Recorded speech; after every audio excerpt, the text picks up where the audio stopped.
UPSI की तैयारी कर रहे सभी मेरे प्रिय नौजवान साथियों, नमस्कार।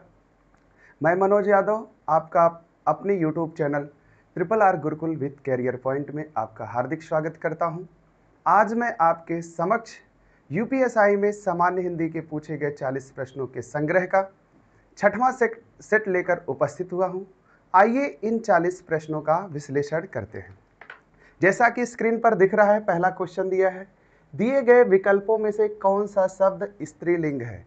तो हमें इन चारों में से एक स्त्रीलिंग है और 3 पुल्लिंग है। तो हमने आपको बताया था यदि स्त्रीलिंग और पुल्लिंग का क्वेश्चन पूछता है तो आप उसमें वाक्य प्रयोग करके देखेंगे कि कौन पुल्लिंग है और कौन स्त्रीलिंग है। तो इस तरीके से पहला ऑप्शन दिया है कुर्सी। तो यदि ये कुर्सी दिया है तो आप कुर्सी के लिए अगर देखा जाए, कुर्सी दिया है तो बताओ कुर्सी स्त्रीलिंग है या पुल्लिंग। तो आप बोलोगे कुर्सी नई है या कुर्सी नया है। तो आप बोलेंगे कुर्सी नई है। या कुर्सी अच्छी है या कुर्सी अच्छा है। तो आप बोलेंगे कुर्सी अच्छी है। कुर्सी टूट गई कि कुर्सी टूट गया। तो बोलोगे कुर्सी टूट गई। तो ये पहला ही ऑप्शन जो कुर्सी दिया है यही हमारा सही उत्तर हो जाएगा, पुल्लिंग हो जाएगा। सॉरी, पुल्लिंग बोल दिया, स्त्रीलिंग हो जाएगा। अब देखो पेड़ दिया है तो अगर आपसे पूछे पेड़ सूख गया कि पेड़ सूख गई, यदि पेड़ हरा है या पेड़ हरी है तो आप बोलोगे पेड़ सूख गया। पेड़ हरा है, पेड़ बड़ा है, आप पेड़ बड़ी है नहीं बोलोगे, पेड़ छोटी है नहीं बोलोगे। इस नाते पेड़ भी क्या हो जाएगा, पुल्लिंग हो जाएगा। तो आपको जो सही लगे, वाक्य मतलब बोलने में आसान लगे, आप वो शब्द को वाक्य में रख के देख लीजिए कि कौन पुल्लिंग होगा कौन स्त्रीलिंग। और लड़का तो आप वैसे ही बता दोगे लड़का पुल्लिंग है, लड़की होता तो स्त्रीलिंग। जैसे शेर भी क्या है, पुल्लिंग है, अगर शेर नहीं होता तो स्त्रीलिंग हो जाता। तो पहले क्वेश्चन का हमारा उत्तर सही जो होगा वो क्या हो जाएगा, कुर्सी।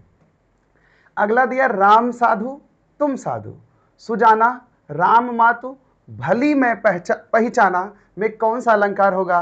तो इसमें ब्याज निंदा अलंकार हो जाएगा। क्यों? क्योंकि यहां देखो बोला राम साधु मतलब राम अच्छे, और तुम साधु सुजाना मतलब तुम भी अच्छे हो। तो यहां क्या कर रहा है, मतलब प्रशंसा के साथ साथ निंदा भी कर रहा है। तो ये क्या हो जाएगा, ब्याज निंदा अलंकार हो जाएगा। आते हैं दूसरे क्वेश्चन पर। दिया रिक्त स्थान हमें भरना है, चेहरा हमारे विचारों का खाली स्थान दिया है जो वही दिखाता है जो। तो देखो अगर आप चेहरा हमारे विचारों का मन तो सटीक शब्द बनेगा नहीं। अगर मन लगाते हैं मन है तो चेहरा हमारा मन नहीं है। दिया चेहरा हमारा चित्र, ये भी नहीं होगा। और फिर दिया चेहरा हमारे विचारों का उल्लंघन, ये भी नहीं सही बैठेगा। तो दिया चेहरा हमारे विचारों का दर्पण है जो वही दिखाता है जो क्या है, सच है। तो ये हमारा चौथा ऑप्शन सही उत्तर हो जाएगा। आते हैं अगले क्वेश्चन पर। अगला क्वेश्चन दिया है कि विकल्पों में से, वर्णित विकल्पों में से सही वाक्य का चयन करके हमें बताना है। इसमें से हमें क्या बताना है, सही वाक्य बताना है कि कौन सही है।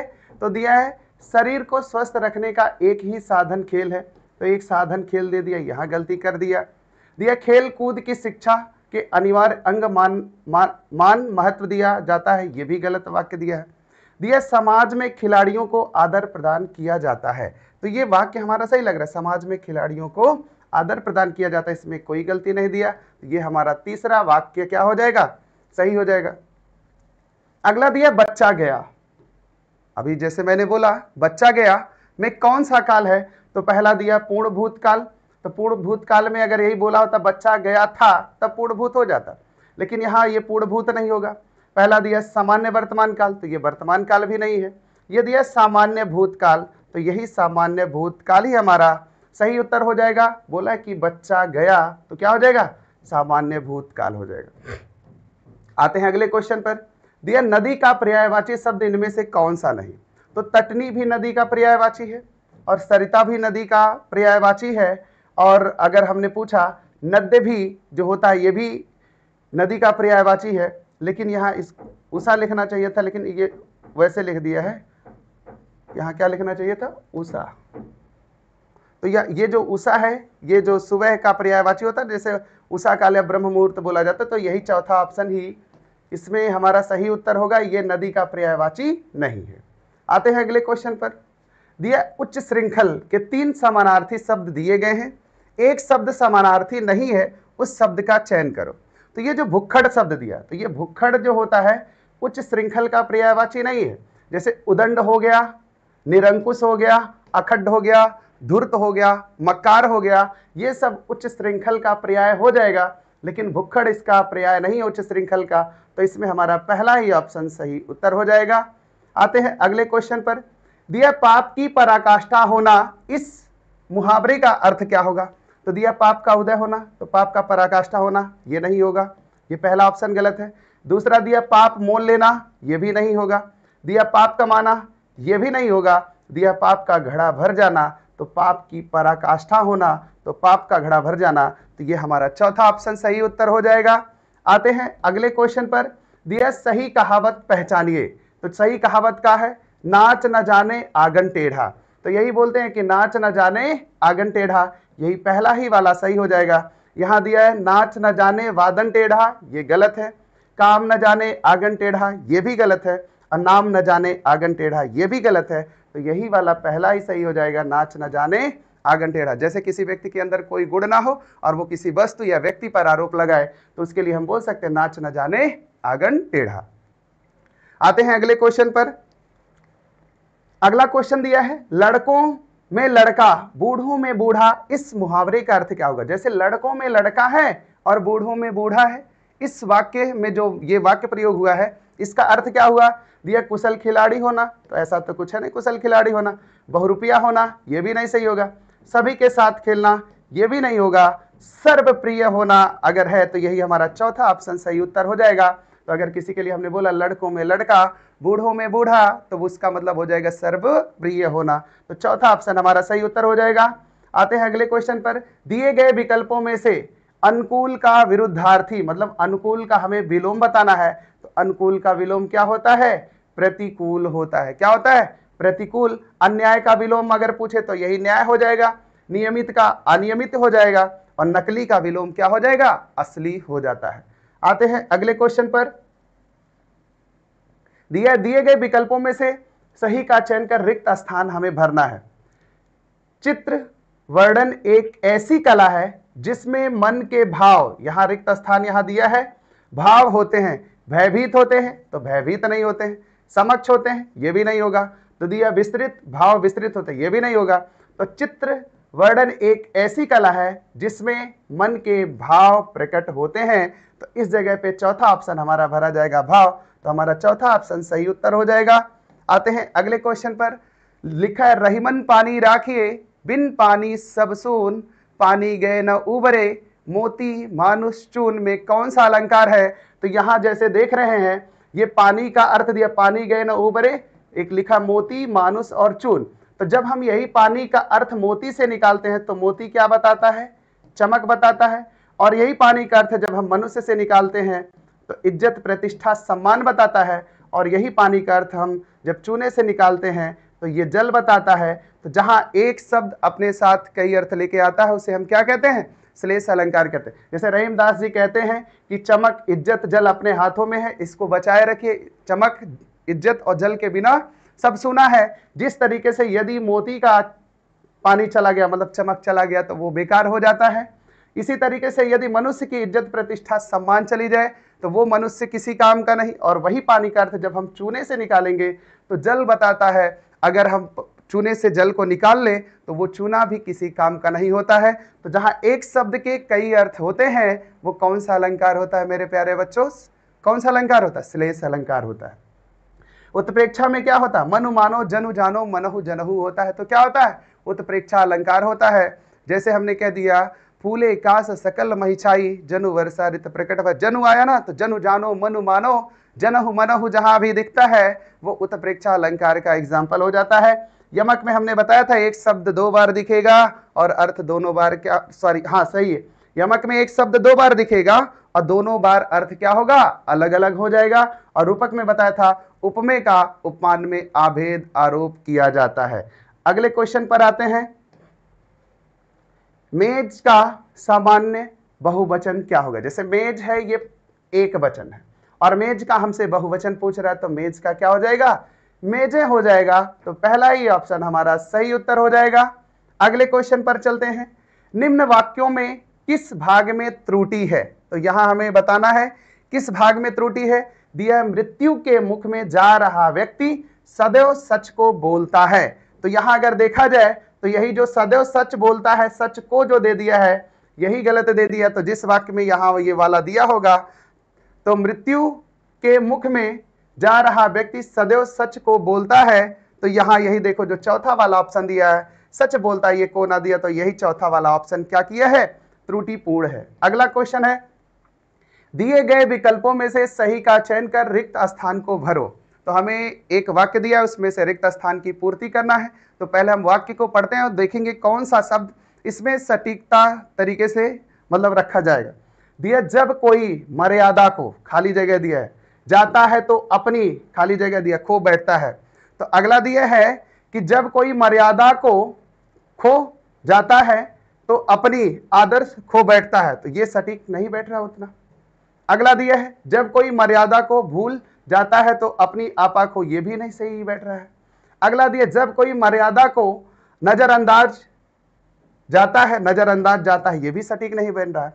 जब कोई मर्यादा को लांघ जाता है, तो ये देखो सटीक बना, जाता है तो अपनी गरिमा को क्या करता है, खो देता है। तो अगर ये जो चौथा ऑप्शन दिया है तो यही हमारा सही उत्तर हो जाएगा कि जब कोई मर्यादा को लांघ जाता है तो अपनी गरिमा खो देता है। तो जैसे अगर मैं पूछूं गरिमा का विलोम क्या होगा, तो गरिमा का विलोम क्या होता है, लघिमा होता है। क्या होता है, लघिमा होता है। गरिमा, जैसे कोई लड़की हो अपने माता पिता परिवार समाज देश का नाम रोशन करेगी, तो वो बोलेंगे कि हमारे घर की गरिमा हमारे समाज की गरिमा है। अच्छी लड़की के लिए हम गरिमा शब्द प्रयोग करेंगे। अगर वही बुरी लड़की है तो उसके लिए क्या कह सकते हैं, लघिमा कह देंगे। इसी तरीके से यदि लड़का होता तो उसके लिए हम लोग कौन सा शब्द प्रयोग करते, गौरव होता। लेकिन अगर मैं पूछूं गौरव का विलोम क्या होता है, लाघव होता। अगर लायक पुत्र होगा, अपने माता पिता अपने समाज देश परिवार राज्य का नाम रोशन करेगा, तो बोलेंगे हमारे समाज का गौरव है, हमारे घर का गौरव है, हमारे राज्य जिले का गौरव है। तो गौरव का विलोम क्या हो जाएगा, लाघव, और गरिमा का विलोम क्या हो जाएगा, लाघिमा। आते हैं अगले क्वेश्चन पर। अगला क्वेश्चन दिया, दिए गए विकल्पों में से गति का विरुद्धार्थी क्या होगा। गति मतलब चाल होता है एक तरीके से, तो इसी का विलोम क्या हो जाएगा, मतलब तेज होता है, तो इसी का विलोम क्या हो जाएगा, मंद हो जाएगा। गति का विलोम क्या हो जाएगा, मंद हो जाएगा। तो पहला ही ऑप्शन हमारा सही उत्तर हो जाएगा। अगले क्वेश्चन पर आते हैं, गौ का सामान्य बहुवचन, जैसे गौ जो शब्द है ये एक वचन है, हमें इसी का बहुवचन सामान्य रूप से बनाना है, तो क्या हो जाएगा, गौ का गौएं हो जाएगा। तो दूसरा ऑप्शन हमारा सही उत्तर हो जाएगा। अगले क्वेश्चन पर आते हैं, दिया आसमान का रंग नीला है, विशेष शब्द पहचानो। तो विशेष से वो होता है जिसकी हम विशेषता बताते हैं। तो यहाँ बोला आसमान का रंग नीला है, तो किसकी विशेषता बताई जा रही है, तो आसमान का, तो इसमें आसमान विशेष हो जाएगा, और ये जो नीला दिया है वो क्या हो जाएगा, विशेषण। लेकिन हमसे विशेष से पूछा था तो इसमें विशेष आसमान हो जाएगा। तो तीसरा ही ऑप्शन हमारा सही उत्तर हो जाएगा। आते हैं अगले क्वेश्चन पर, दिया है विकल्पों में वर्णित वाक्यों में गलत वाक्य कौन सा है, इसमें कौन सा गलत दिया है वही हमें पहचान के बताना है। दिया है, हमें उपलब्ध सभी सुख सुविधाएं विज्ञान की ही देन है। अगला दिया है, विज्ञान ने हमें जादू नगरी में पहुंचा दिया है, और इसमें से गलत पहचान के बताना, जिधर दृष्टि डालो विज्ञान के चमत्कार दिखाई पड़ते हैं। दिया, विज्ञान से अनेक असंभव लगने वाली बातों को संभव कर दिया। तो यहाँ विज्ञान से नहीं, यहाँ लिखा होता विज्ञान ने अनेक असंभव लगने वाली बातों को संभव कर दिया है, तो हमारा वाक्य सही होता। और यही हमारा चौथा ही वाक्य क्या है, हमें गलत वाक्य पहचान के बताना था, तो चौथा ही वाक्य गलत है, चौथा वाक्य हमारा इसमें सही उत्तर हो जाएगा। अगले क्वेश्चन पर आते हैं, दिया है दिए गए विकल्पों में से किशोर का समानार्थी, मतलब हमें किशोर का पर्यायवाची बताना है। तो किशोर युवक को बोलते हैं, तो युवक का पर्यायवाची इसमें क्या होता है, तरुण होता है। क्या होता है, तरुण होता है। तो ये जो चौथा ऑप्शन है यही हमारा सही उत्तर हो जाएगा। अगले क्वेश्चन पर आते हैं, नाटक स्कंद गुप्त की रचना किसने की है। तो ये जो स्कंद गुप्त है ये किसकी रचना है, आप बताओगे, जयशंकर प्रसाद की रचना है। किसकी रचना है, जयशंकर प्रसाद की। जैसे चंद्रगुप्त हो गया, स्कंद गुप्त हो गया, आजाद शत्रु हो गया, ये तीनों किसकी रचना है, जयशंकर प्रसाद की। इनकी और भी प्रमुख रचनाएं हैं, जैसे आंसू हो गया, झरना हो गया, लहर हो गया, तितली हो गया, ये सब किसकी रचनाएं हैं, जयशंकर प्रसाद की रचनाएं हैं। अभी यही प्रेमचंद की भी बहुत सारी प्रमुख रचनाएं हैं, जैसे गोदान है, गबन है, निर्मला है, कर्मभूमि है, रंगभूमि है, कलम का सिपाही है, पूस की रात है, मंगल सूत्र है। ये सब किसकी रचना है? प्रेमचंद की रचनाएं हैं। और जैनेन्द्र कुमार की एक प्रमुख रचना, जिसमें इनको 1966 में साहित्य अकादमी पुरस्कार से सम्मानित किया गया था, क्या था? मुक्ति बोध इनकी प्रमुख रचना है। अगले क्वेश्चन पर आते हैं। यह वर का स्त्रीलिंग क्या होगा? तो वर का स्त्रीलिंग क्या हो जाएगा? वधु हो जाएगा। वर का विलोम क्या हो जाता? वधु। जैसे वर दूल्हा को कहते हैं और वधु जो होता दुल्हन को कहते हैं। तो यह हमारा चौथा ऑप्शन सही उत्तर हो जाएगा। इसमें दिया कनक कनक ते 100 गुना मादकता अधिकाय, इसमें कौन सा अलंकार प्रयुक्त हुआ है? तो ये देखो, कनक एक है और दूसरा कनक। तो हमने बताया था कि जहां एक शब्द 2 बार प्रयोग हो और अर्थ दोनों बार अलग अलग होता है तो उसको हम कौन सा अलंकार कहते हैं? यमक अलंकार कहते हैं। कौन सा अलंकार हो जाएगा? यमक अलंकार हो जाएगा। जैसे एक कनक का अर्थ हो जाएगा सोना और दूसरे कनक का अर्थ हो जाएगा धतूरा। तो इसमें कौन सा अलंकार हो जाएगा? यमक अलंकार हो जाएगा। अगले क्वेश्चन पर आते हैं। दिया है रिक्त स्थान चंगा तो कठौती में गंगा। ये तो बहुत पुरानी कहावतें हैं। जैसे कहा जाता मन चंगा तो कठौती में गंगा। तो यहां कौन सा भरा जाएगा? मन चंगा तो कठौती में गंगा। तो अगर हमने पूछा मन और गंगा कहां लिखा, तो ये दूसरा वाला ऑप्शन सही है। यदि मन पवित्र है तो, जैसे यदि मन पवित्र है तो कहा जाता है कि कठौती में गंगा है।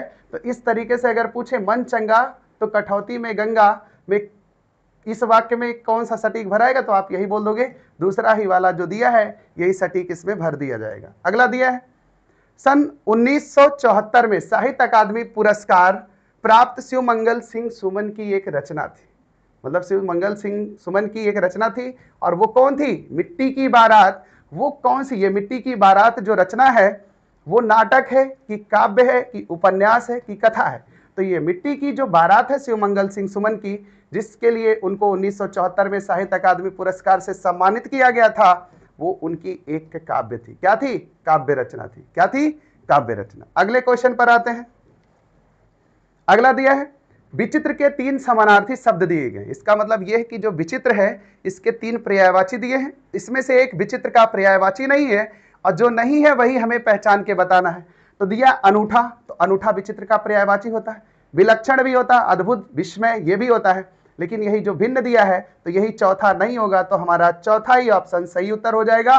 और विचित्र के ये तीनों समानार्थी हो जाएंगे कौन? अनूठा, विलक्षण और रहस्यमय हो जाएगा। अगले क्वेश्चन पर आते हैं। दिया कुमार संभवम के रचयिता कौन है? तो ये जो कुमार संभवम है ये किसकी रचना है? कालिदास की रचना। जैसे मालविका अग्निमित्रम, कुमार संभवम, अभिज्ञान शकुंतलम, विक्रमो वर्षियम, ये सब किसकी रचना है? कालिदास की रचना है। सूरदास की यदि रचना की हम बात करते हैं तो साहित्य लहरी है, सूर सागर है, सूर सरावली है और भ्रमर गीत है। ये किसकी रचना हो जाएगी? सूरदास की। और कबीरदास की रचना जो है ये, जैसे आप लोग बोलते हैं बीजक हो गया, जो तीनों का संग्रह होता है, साखी, सबद, रामायणी, इन्हीं तीनों के संग्रह को हम लोग क्या कहते हैं? बीजक। तो साखी, सबद, रामायणी और बीजक ये किसकी रचना हो जाएगी? कबीरदास की। यदि हम तुलसीदास की रचना की बात करते हैं तो तुलसीदास जी ने बहुत सारी रचनाएं की थी। जैसे आपको पता होगा, रामचरित मानस, राम आज्ञा, राम लला नाहछु, बरबय रामायण, जानकी मंगल, पार्वती मंगल, और फिर इसी के साथ जैसे एक रचना है विनय पत्रिका और वैराग्य संदीपनी, गीतावली, दोहावली, कवितावली, कृष्ण गीतावली, ये सब किसकी रचनाएं हैं? तुलसीदास की रचनाएं हैं। तो राम, अगर बताओ तुलसीदास जी ने जो लिखा था वो राम चरितमानस है कि राम चरित्रमानस है? तो इन दोनों में अंतर क्या है बता दो, चरित और चरित्र में। तो ये जो चरित होता है ये जीवनी होता है। तो तुलसीदास जी ने जो लिखा था वो रामचरित मानस लिखा था, और ये जो चरित्र लिखा है इसको हम आचरण या स्वभाव कहेंगे। चरित्र को क्या कह देंगे? आचरण या स्वभाव। लेकिन चरित होगा तो वो जीवनी हो जाएगा। अगले क्वेश्चन पर आते हैं। दिया है, जो मैं ऐसा जानती रे, रिक्त स्थान दिया है, किया दुख होए नगर, खाली जगह दिया, पीटती रे प्रीत न करियो कोय। तो ये इसमें अगर भरा जाएगा तो देखो, जो मैं ऐसा जानती रे, प्रीत, क्या हो जाएगा? प्रीत किया दुख होए, मतलब प्रीत प्रेम करने से दुख होए तो नगर क्या पीटते? ढिढोरा। क्या पीटते? ढिढोरा। ढिढोरा पीटती रे प्रीत न करिए कोई। तो यहां प्रीत और ढिढोरा जिसमें दिया होगा, तो प्रीत और ढिढोरा किसमें दिया? चौथे में। तो यही हमारा चौथा सही उत्तर हो जाएगा। अगले क्वेश्चन पर आते हैं। दिया है कि सन 1973 में, ये बहुत इंपॉर्टेंट क्वेश्चन बना, सन 1973 में साहित्य अकादमी पुरस्कार प्राप्त आलोक और पर्व, ये आलोक पर्व किसकी रचना है? तो ये हजारी प्रसाद द्विवेदी की रचना है और इसके लिए इनको साहित्य अकादमी पुरस्कार दिया गया था। कब दिया गया था? 1973 में। अब देखो, जो भीष्म साहनी को मिला था, इनको 1975 में मिला था, लेकिन किसके लिए मिला था? तमस के लिए मिला था। किसके लिए मिला था? इनकी एक प्रमुख रचना है तमस। और ये जो भवानी प्रसाद मिश्र हैं, इनको मिला था 1972 में साहित्य अकादमी पुरस्कार, लेकिन बुनी हुई रस्सी के लिए मिला था। किसके लिए? बुनी हुई रस्सी। और ये जो शिव मंगल सिंह सुमन है, इनको मिला था 1974 में मिला था। कब मिला था? 1974 में। और शिव मंगल सिंह सुमन को किस रचना के लिए मिला था? मिट्टी की बारात। तो ये देखो, चार लोगों की तो पहले प्रमुख रचनाएं आपको याद रखना है, और साथ में कभी कभी आपसे सन भी पूछ लेगा, तो इसलिए आप सन भी याद रखोगे कि जो प्रमुख कवि हैं उनको किस सन में किस पुरस्कार से सम्मानित किया गया। तो 1973 में साहित्य अकादमी पुरस्कार किसको मिला? हजारी प्रसाद द्विवेदी को। और फिर 1975 में किसे मिला? भीष्म साहनी को। किसके लिए मिला? तमस के लिए। भवानी प्रसाद मिश्र को कब मिला? 1972 में मिला था। किसके लिए? बुनी हुई रस्सी। और शिव मंगल सिंह सुमन की यदि बात करते हैं तो मिट्टी की बारात के लिए मिला था। कब मिला था? 1974 में इनको साहित्य अकादमी पुरस्कार से सम्मानित किया गया था। अगले क्वेश्चन पर आते हैं। विनय पत्रिका किसकी रचना है? तो अभी हमने आपको बताया है कि विनय पत्रिका किसकी रचना है। तो विनय पत्रिका तुलसीदास की रचना। विनय पत्रिका किसकी रचना है? तुलसीदास की। और सूरदास की भी हमने आपको साथ में रचना बताया था, जैसे साहित्य लहरी, सूर सागर, सूर सरावली और भ्रमर गीत, ये किसकी रचनाएं थी? सूरदास की। कबीरदास की भी हमने रचना बताया था, बीजक, साखी, सबद, रमैनी। और रहीम दास की रचना है सुजान रसखान, दान लीला, वात्सल्य लीला और प्रेम वाटिका। ये सब किसकी रचना है? रसखान की। तो प्रेम वाटिका किसकी रचना है? रसखान की। अगर हमने पूछा बीजक किसकी रचना है, तो कबीरदास की हो जाएगा। साहित्य लहरी, सूर सागर, सूर सरावली और भ्रमर गीत किसका है? सूरदास का हो जाएगा। और तुलसीदास की तो हमने ढेर सारी रचनाएं अभी बताया था, तो उसमें एक रचना विनय पत्रिका भी बताया था। तो विनय पत्रिका किसकी है? ये तुलसीदास की रचना है। और एक बहुत बार पूछा गया कि विनय पत्रिका किस भाषा में लिखा है, तो आप याद रखिएगा ये ब्रज भाषा में लिखा है। कभी कभी पूछता है कि विनय पत्रिका किस भाषा में लिखा गया था, तो ब्रज भाषा में। अगले क्वेश्चन पर आते हैं। दिया है सुधी का तिर्यक बहुवचन दिए गए विकल्पों में से क्या होगा? सुधी पहले ही बताओ किसका पर्यायवाची होता है? तो ये जो सुधी होता है ये साधु का होता है। तो साधु संत महात्मा का पर्यायवाची में सुधी होता है। तो इनका अगर हमें बहुवचन बनाना होगा तो क्या हो जाएगा? सुधीजन। जैसे मुनि होता, हम लोग मुनिजन बोलते हैं, तो उसी को हम सुधीजन बोल देंगे। तो ये हमारा चौथा ऑप्शन सही उत्तर हो जाएगा। अगले क्वेश्चन पर आते हैं। दिया 25 रुपए दीजिए, विशेषण को पहचानो। तो ये जो 25 रुपए है, ये विशेषण का कौन सा रूप है? तो क्रमवाचक दिया है, समुदायवाचक दिया है, निश्चय संख्यावाचक और आवृत्तिवाचक। तो ये क्या हो जाएगा? निश्चय संख्यावाचक हो जाता है। क्रमवाचक में कब होता है? जब पहला, दूसरा, तीसरा दिया होता तो क्रमवाचक हो जाता। समुदायवाचक कब होता है? जब दोनों, तीनों, पांचों, दसों, बीसों, हजारों दिया होता, तब वो समुदायवाचक हो जाता। आवृत्तिवाचक में गुना शब्द दिया होता, जैसे 2 गुना, 3 गुना, 5 गुना, 10 गुना, तो वो आवृत्तिवाचक हो जाता। लेकिन हमसे पूछा है 25 रुपया दीजिए, 25 रुपया दीजिए, इसमें कौन सा विशेषण है? या विशेषण हमें पहचान के बताना है, तो निश्चय संख्यावाचक विशेषण हो जाएगा। अगला है कि निर्देश कि 35-36 पढ़े गए निम्नलिखित प्रश्नों का उत्तर दीजिए। अब यहाँ 35 से 37 तक हमें पढ़कर निम्नलिखित प्रश्नों का उत्तर देना है। दिया है कि हम मनुष्य को कुछ ना कुछ बनने का स्वप्न होता है। हम अपने स्वप्न को साकार रूप प्रदान करने के लिए उसे अपना आधार और लक्ष्य बना लेते हैं। अपने सपने के आधार पर अपने भविष्य की नींव रखना आरंभ करते हैं। हमारा लक्ष्य कुछ भी हो सकता है। हम चिकित्सक, इंजीनियर, राजनेता, अभिनेता, सरकारी कर्मचारी, अध्यापक कुछ भी बनने की सोच सकते हैं। हमारी शिक्षा का स्तर भी लक्ष्य के आधार पर बढ़ने लगता है। शिक्षा एक ऐसा माध्यम है जो लक्ष्य तक पहुंचाने का मार्ग है। शिक्षा ही लक्ष्य तक पहुंचाकर सपने को साकार करती है। यह मनुष्य के जीवन में बहुमूल्य रत्न के समान है जो किसी के द्वारा चुराया व मिटाया नहीं जा सकता। यक्ष द्वारा पूछे गए प्रश्न कि विदेश में मनुष्य का साथी कौन होता है, युधिष्ठिर द्वारा इसका उत्तर दिया गया विद्या। महाभारत में युधिष्ठिर और यक्ष के इस संवाद से स्पष्ट हो जाता है कि शिक्षा प्राचीन काल से मनुष्य के जीवन में महत्वपूर्ण रही है।